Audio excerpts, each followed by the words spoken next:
Hey there, I am getting ready for my day. I'm actually a bit late, but I was journaling. And sometimes when I'm journaling, there are just things that hit me and I have to get them out. Like I have to get them on the page.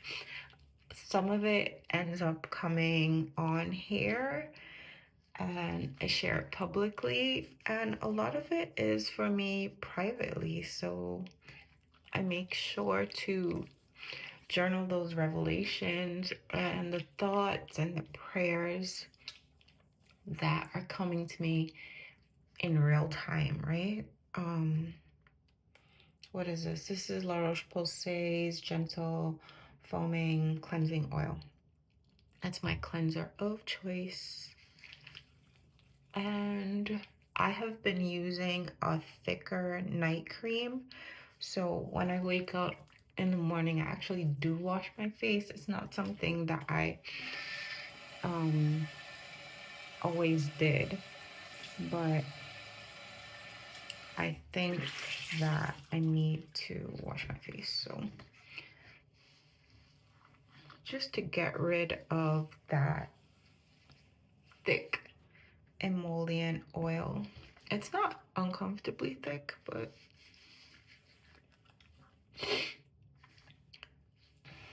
I don't want my skin to be kind of weighed down by that.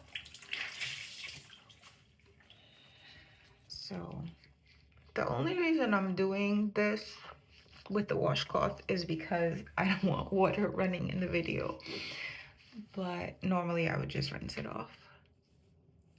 But this does the trick. And it feels good.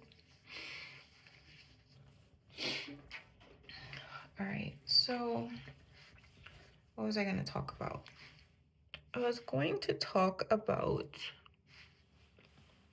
your drive to achieve. So I was reading Proverbs 16 today, and one of the verses, I'll try to remember to link it below. One of the verses spoke about hunger and, our drive to satisfy our hunger. I'm using 5 drops of my Vino Perfect serum, trying to satisfy our hunger for whatever it is. When you're hungry, it feels like I would do anything to eat, like you need a job, like you don't really care what the job is, you're just trying to survive. And that has its place. That definitely has its place. But if everything you do is on that level, you can't go past that, right? So you find that everything that you want to do is on this kind of survival level, and it's like, oh, I have to do this. This is the Caudalie cashmere cream. This is my day cream. This is a firming cream with resveratrol. So as I am about to jump into the 50s, this is important to me. So when you think about, hunger, this is Premier Crew. I'm just using a little bit around my eyes during the day and around my mouth, and then at night I use it all over my face. So like this, my skincare is a hunger of sorts because it's a desire for me to look a certain way, to preserve my skin as much as possible, to take good care of my skin. Yes, it's not a must, but it is a desire of mine. It is something that I want. My skincare is not going to change anyone's life.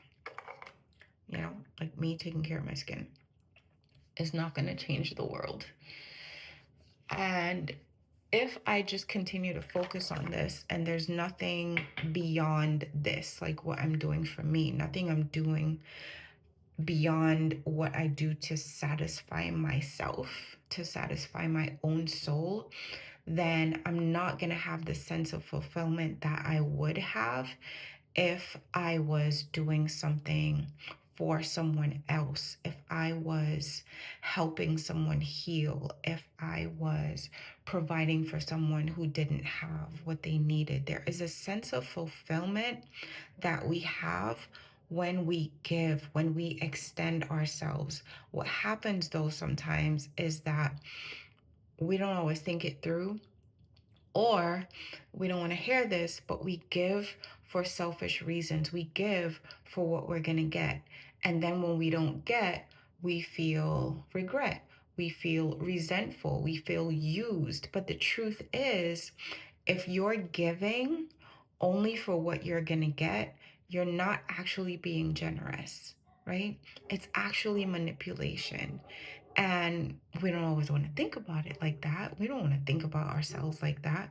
But when you're giving with that thought in the back of your mind that, okay, if I treat this person this way, this is how they're going to treat me. When you live life like that, you are setting up yourself up for resentment. If you are going to give, just give. Just give and walk away. Give without expectation of getting something in return. When it becomes transactional, that's like a job, right? You show up at work, you do what you're supposed to do, and you expect to get paid by your employer. We cannot make our relationships that same way. We can't make our friendships that same way. We can't make our romantic relationships, our marriages that same way, right? So, this is why at the end of last year, I was talking a lot about overflow, and overflow is my word of the year. And I'm really seeing how this ties in. I'm really seeing what God is revealing to me. When we pour into, not even pour into ourselves, let me correct that. When we allow ourselves to be poured into, because we cannot pour into ourselves, right? If you're pouring into yourself, you're only pouring from your capacity. And there are things beyond you that you need. Everything you need is not already inside of you. There are new resources and there are new encounters, there are new interactions, there are new things in your life that you need. And how we can often live our lives if we're trying to pour into ourselves is that we create this capacity that we can't exceed. But if we allow ourselves to be poured into, there is a permission and an opening that happens when you do that. And when you allow yourself to be poured into, your capacity increases. And God knows when that shift needs to happen for the cup that used to be, let's say you used to have a 10-ounce cup of capacity for whatever it is that you could hold, that you are supposed to give to the world. Now, God knows that there's a new season in your life, and therefore your cup, your capacity of your cup is increased. So you're going from a 10-ounce cup to a 14-ounce cup. Why? Because where you're going is a place where you will be required to be more, and then you're also going to be required to overflow. Overflow is not just what is flowing into you, overflow is also what is flowing out of you. And what happens is we try to pour from our cup. Cup was never meant to be poured from. The cup was meant to be still and be positioned in such a place that it could be filled. It could constantly be filled. So there is a part of you. Imagine that there's a cup inside of you and it's full, and you are trying to keep that cup as still as possible so you don't have stuff spilling all over the place. When someone else meets you, and it has to be at a place of proximity, it has to be at a place of intimacy. When someone meets you in a close way, and we do this all the time. We do this with strangers in the street. If you pass a stranger in the street and you smile at them, that's overflow. If you give someone $1, that's overflow. That's proximity. That's connection. The overflow happens at the point of connection. But the overflow only happens if you're allowing yourself to be filled, right? So it's about filling, it's about increasing capacity, and then it's also about connecting to other people so that they can receive what it is that you have to give.